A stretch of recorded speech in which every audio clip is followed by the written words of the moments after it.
ಮಾಡಿರ್ತಂತಹ achievements ಸಿಕ್ಕಾಪಟ್ಟಿದೆ, ಅದ್ರ ನಂತರ ಹೇಳಕ್ಕೆ ಸಾಧ್ಯ ಇಲ್ಲ. ಸೊ ಇಂದು ನಮ್ಮೆಲ್ಲರ ಅಚ್ಚುಮೆಚ್ಚಿನ ನಟಿ, ಕನ್ನಡದ ಕಣ್ಮಣಿಯಾದಂತಹ ಅಭಿನವ ಸರಸ್ವತಿ ಸರೋಜಾದೇವಿ ಅವರ ಬಗ್ಗೆ ಹೇಳಬೇಕು ಅಂದರೆ ಆ್ಯಕ್ಚುಲಿ ನನಗೆ ತುಂಬ ಖುಷಿ ಆಗ್ತಾಯಿದೆ. ಸರೋಜಾದೇವಿ ಅವರು ಒಂದು ಜಸ್ಟ್ ಹೆಸರಲ್ಲ, ಅವರು ಕನ್ನಡದ ಚಿತ್ರರಂಗದ ಸುವರ್ಣ ಯುಗದ ಪ್ರತೀಕನೇ ಅನ್ಬೋದು.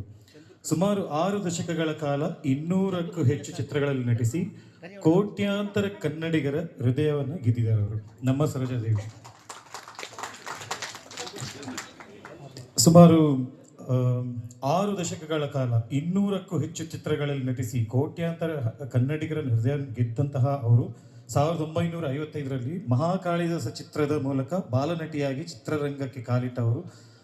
ಅದ್ಭುತ ನಟನೆಯಿಂದ, ಸೌಂದರ್ಯದಿಂದ, ನೃತ್ಯದಿಂದ ಇಡೀ ಚಿತ್ರರಂಗವನ್ನೇ ಆಳಿದ್ರು ಆ ಟೈಮಲ್ಲಿ. ಅವರು ಕೇವಲ ಕನ್ನಡದಲ್ಲಿ ಮಾತ್ರ ಅಲ್ಲ, ತಮಿಳು, ತೆಲುಗು, ಹಿಂದಿ, ಮಲಯಾಳಂ ಎಲ್ಲ ಭಾಷೆಗಳಲ್ಲಿ ನಟಿಸಿ ರಾಷ್ಟ್ರ ಮಟ್ಟದ ನಟಿಯಾಗಿ ಬೆಳೆದರು. ನಮ್ಮ ಅಣ್ಣವರು ಡಾಕ್ಟರ್ ರಾಜ್ಕುಮಾರ್, MGR, ಶಿವಾಜಿ ಗಣೇಶನ್, MTR ಅಂತಹ ಮಹಾನ್ ದಿಗ್ಗಜರ ಜೊತೆ ಅವರು ತೆರೆ ಹಂಚಿಕೊಂಡ ಸರೋಜಾದೇವಿ ತಮ್ಮದೇ ಆದ ವೈಶಿಷ್ಟ್ಯದಿಂದ, ಅಭಿನಯ ಕೌಶಲ್ಯದಿಂದ ಎಲ್ಲರ ಗಮನವನ್ನು ಸೆಳೆದರು ಅವರು. ಅದಕ್ಕೋಸ್ಕರ ಅವರಿಗೆ ಅಭಿನಯ ಸರಸ್ವತಿ ಎಂಬ ಬಿರುದು ಅವರಿಗೆ ಅನ್ವರ್ಥವಾಗಿದೆ. ಅವರು ನಟಿಸಿದ ಬಂಗಾರದ ಮನುಷ್ಯ, ಕಸ್ತೂರಿ